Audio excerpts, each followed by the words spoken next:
Hello there. My name's Ciaran Bradley. I'm a producer with Belfast Live and with the Irish Mirror. As part of our company's approach to Men's Mental Health Awareness Month, I was asked to take part in a panel where we talked about men's mental health issues. I spoke about my experience with depression.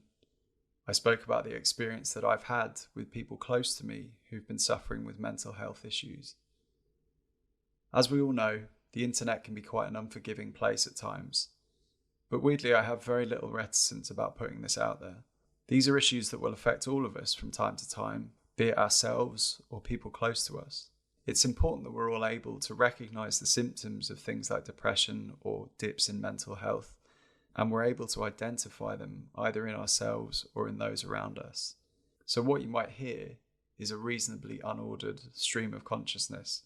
I hope it isn't that, but knowing me, it probably is. So I hope you enjoy it, and I genuinely hope that this reaches somebody somewhere that might make use of it. I myself have had sporadic issues with sporadic episodes, I should say, of depression over the last 16 years in particular, or at least 16 years since that was diagnosed. And I think that's really one of the key parts of this, is that the chances are that I've had fell into that situation before, but put it down to a combination of low mood or diet or exercise or whatever it might be. And of course, those are exacerbating factors. But it speaks to a wider point, really, about mental health that's not just known to men, but across the board. But I think particularly affects men acutely, in the sense that we tend to close down emotionally in many senses, is the fact that being able to differentiate between low mood and clinical depression, for example, is extremely important. And it speaks to one of the worst aspects of mental health issues, particularly depression in this instance, is that insidiousness. It's the feeling that it creeps up on you. It manifests itself in different ways for different people, the broad brushstrokes of which are broadly the same for people. Tiredness, extremely dark thoughts, a feeling that everything is becoming more and more hopeless.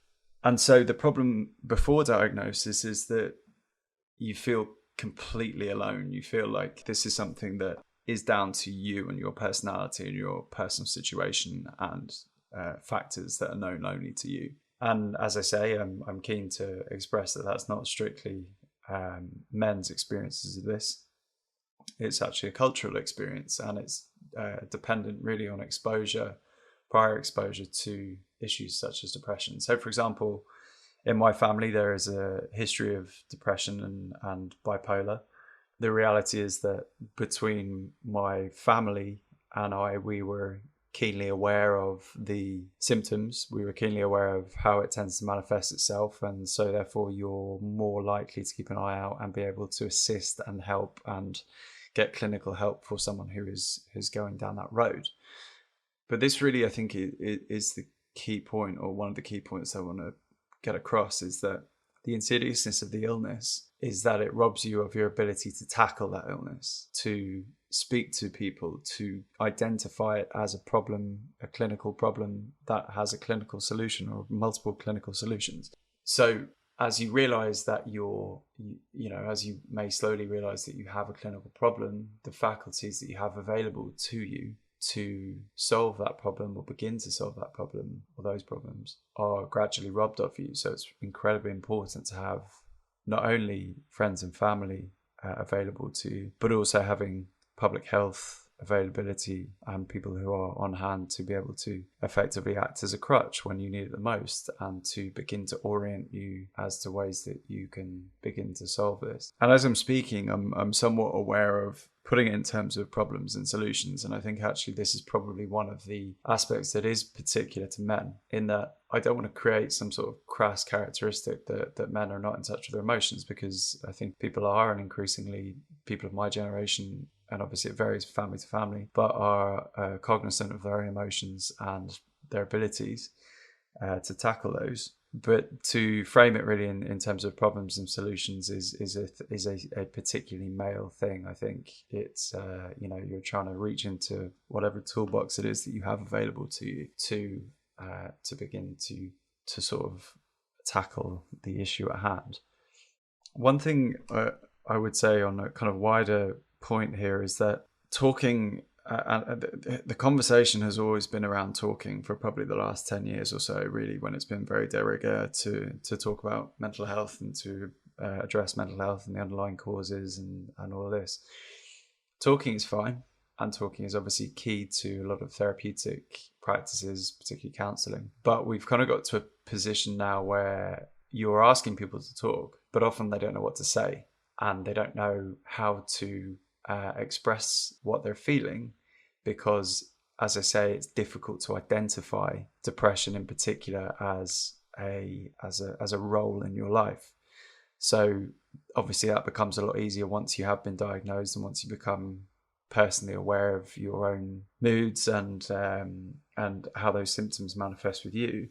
But I'm just wary of us talking around in circles here, because ultimately I think what we need to do, particularly from a media perspective, is that we need to be able to provide sources and materials to people that are going to then help them take the next step.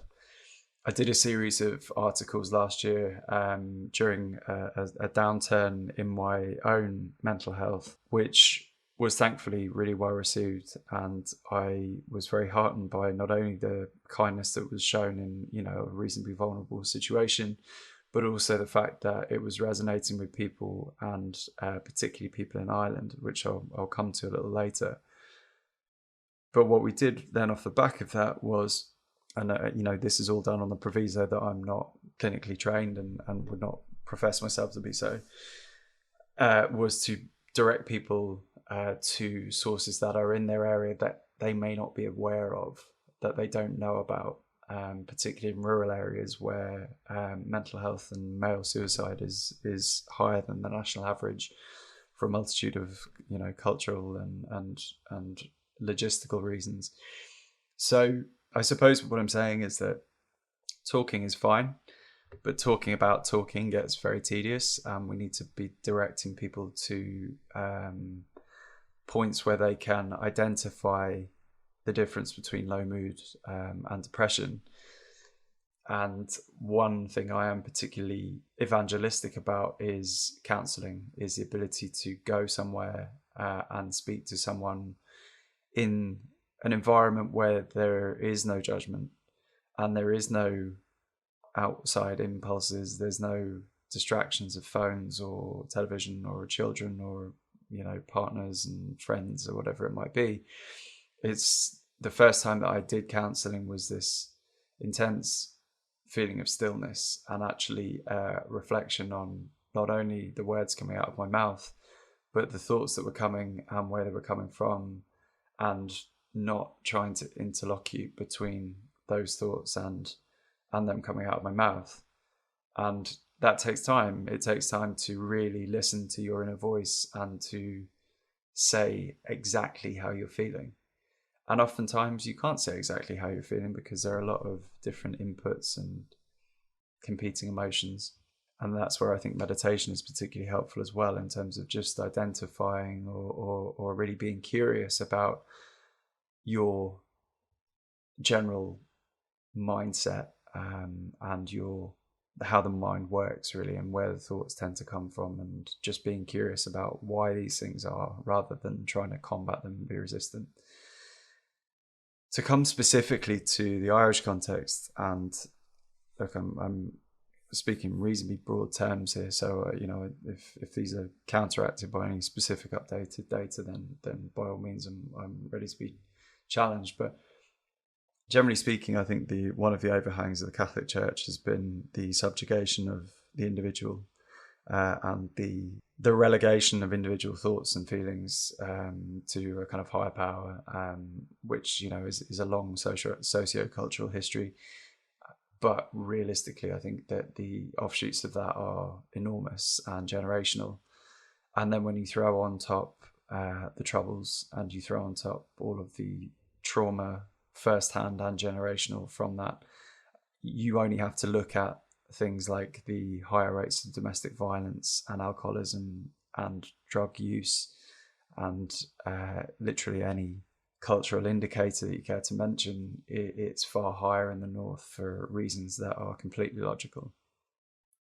and by the way, I realise that I've kicked this off specifically with the Catholic Church. Look, there are very specific gender roles that are at play there as well, and I feel them myself, and have felt them for a long time as a brother, as a son, as a partner, as a friend. That you are different things to different people at different times, and it's actually quite difficult in those circumstances to listen to your real inner voice, or to come to a place of stillness and calm where you can really listen to what your head is telling you.